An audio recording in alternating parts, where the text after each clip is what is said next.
This now is the comedian who will be at the Comedy Club in Webster tonight. Tiffany Haddish, there she is. Hey, she's a little low-key. She's a little shy. She's very shy. You don't like to speak very much. Normally I don't go. Normally I don't go straight to the bio that we're sent, but I've got to read this line. You're reading up on it. You see yourself as sexy as Halle Berry, as funny as Jim Carrey, raw like Richard Pryor with the comedic timing of Lucille Ball, smooth like Eddie Murphy, Jewish as Whoopi Goldberg, and hopes to someday have money like Oprah. Yes.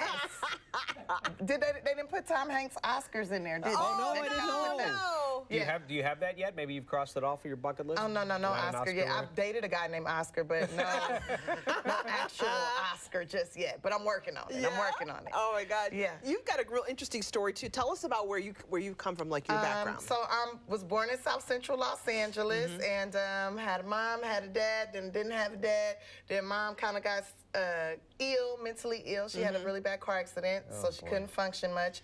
And so then I ended up in foster care, and that's when I learned how to be funny and how to associate with others, because I got to live in so many different places.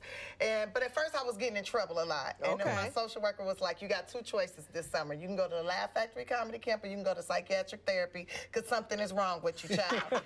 And so I was like, which one got drugs? She said, you're going to be on drugs if you go to therapy. So I chose the comedy camp, and that was the first time that a man ever told me I was beautiful and I didn't think something bad was going to happen. Somebody told me, a man told me I was smart. A man, like, just having men that were successful in, like, that I saw on TV telling me great things about myself really changed my whole perception of how I thought of myself. And then I got to meet Richard Pryor, Charles Fleischer, Dane Cook, Damon Wayans, like all these great. Quincy Jones came through and talked to us. No, he didn't. Yes, he did, and he taught us how to be. He said it's very important to be humble. So he was like, leave your ego outside. Okay. You know, when you come on stage, it's about having fun. It's about having a good time. Yeah. And so I leave my ego just right off the edge of the stage. I like that. I like that. Comedy Comedy as therapy story, or comedy as intervention for a young person who needed to find a path. That's such a cool story. Also to have a voice and to have confidence. You know, I was so insecure when you're moving from this place to this place, not knowing, like, it's important for a child to have stability, and I didn't really have that. So the stage is like, that's my home, that's my safe place. I know nobody's gonna try to beat me up there or kidnap me from there, and if they do, everybody gonna see, right? Yeah, right? You got an audience to tell you. They gonna tell. As a woman in comedy, though, like, how do you, because, you know, you talk about the male role models, right? So are you a woman doing like a male comedy, or are you a woman? Because, you know, because women comedians, they get pigeonholed. Oh, you're doing female comedy.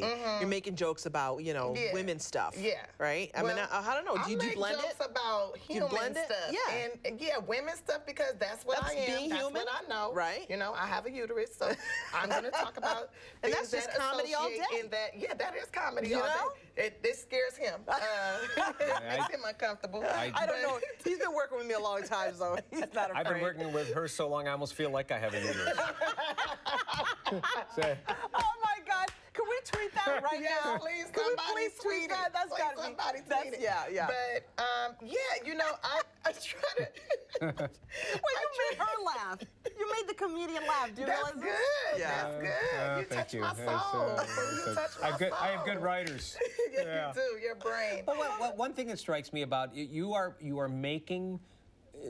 Taking your background and making it part of your comedy, there's a certain tinge of sadness in where you came from, but it's such a happy ending. I mean, do you see both sides of that? It's not even the end yet. Well, you know, I'm still going on this journey. My Lifetime movie gonna be crazy. Yeah. Who will play you in the Lifetime movie? Who will play me? Okay, hold up. No, wait, hold on. I'm gonna tell you. Yeah, Tom Hanks could play you.